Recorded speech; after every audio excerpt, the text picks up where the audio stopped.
Hello friends, जय श्री कृष्णा, राधे राधे। आपका हमारे चैनल शाचो सत्य में स्वागत है।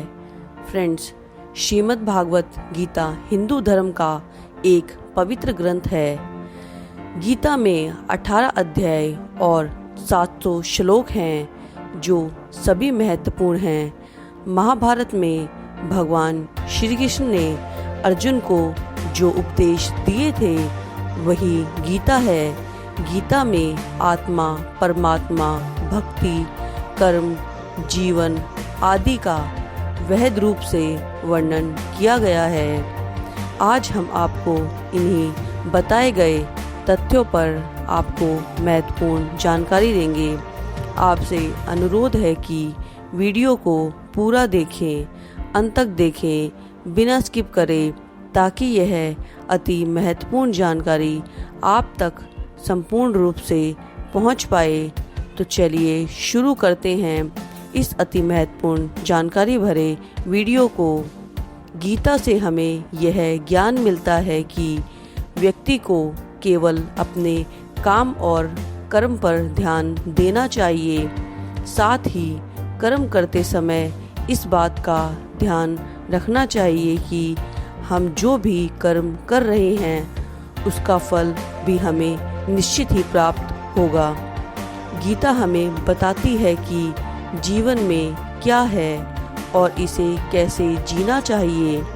आत्मा और परमात्मा का मिलन कैसे होता है, अच्छे और बुरे को की समझ क्यों जरूरी है।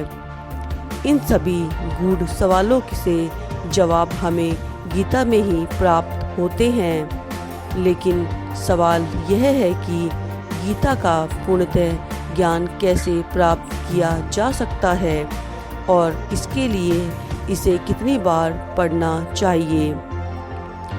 गीता या फिर किसी भी पाठ के से ज्ञान को प्राप्त करने के 4 निम्न स्तर होते हैं: श्रवण या पठन ज्ञान, मनन ज्ञान, निधि साधन ज्ञान, अनुभव ज्ञान।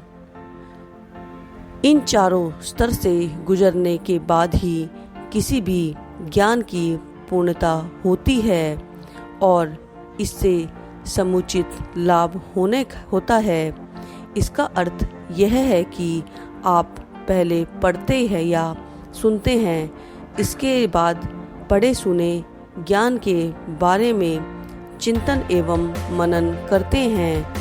यदि वह आपको ठीक और उपयोगी लगती है तब उसका अभ्यास कर उसे अपने जीवन में उतारते हैं और आखिर में उस ज्ञान का प्रतिफल आपको मिलता है।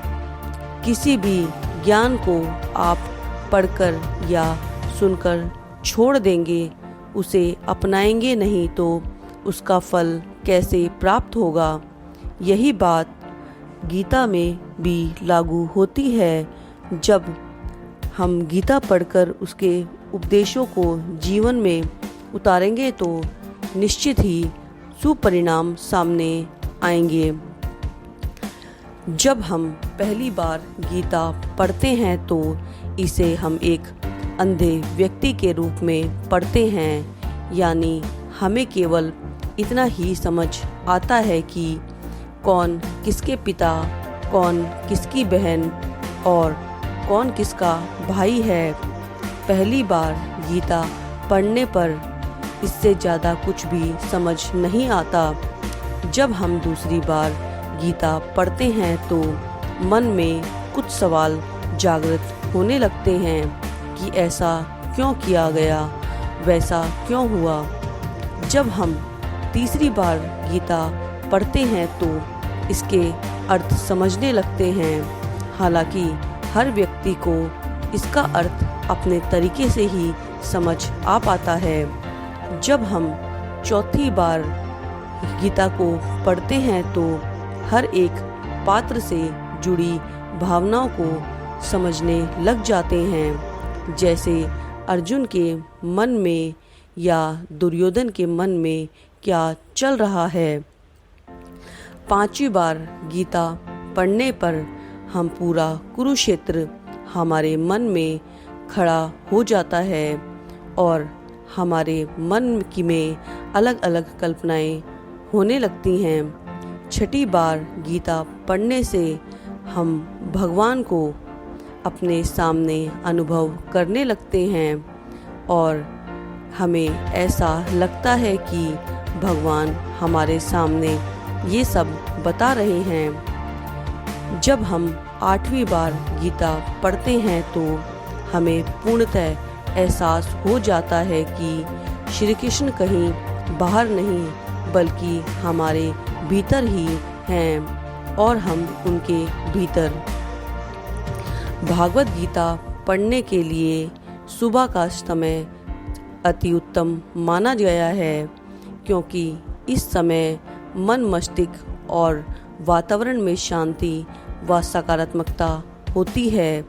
गीता का पाठ हमेशा स्नान के बाद और शांत चित्तमन से ही करना चाहिए। पाठ करते समय बीच बीच में इधर उधर की बातें नहीं करनी चाहिए और ना ही सोचनी चाहिए और ना ही किसी कार्य के लिए बार बार उठना चाहिए। बातें नहीं करनी चाहिए। साफ सफाई वाले स्थान और जमीन पर आसन बिछाकर ही गीता का प्यार पाठ करना चाहिए। गीता के प्रत्येक अध्याय को शुरू करने से पहले और बाद भगवान श्री कृष्ण और गीता के चरण कमलों में स्पर्श करना चाहिए। आशा करते हैं हमारे द्वारा दी गई जानकारी आपको महत्वपूर्ण एवं उपयोगी लगी होगी। वीडियो में अंत तक बने रहने के लिए आपका धन्यवाद। वीडियो अच्छी लगी हो तो लाइक एवं शेयर कर दीजिएगा एवं चैनल पर यदि नए हैं तो चैनल को सब्सक्राइब जरूर कर दीजिएगा। जल्द मिलते हैं एक नए एवं महत्वपूर्ण रोचक वीडियो के साथ। धन्यवाद।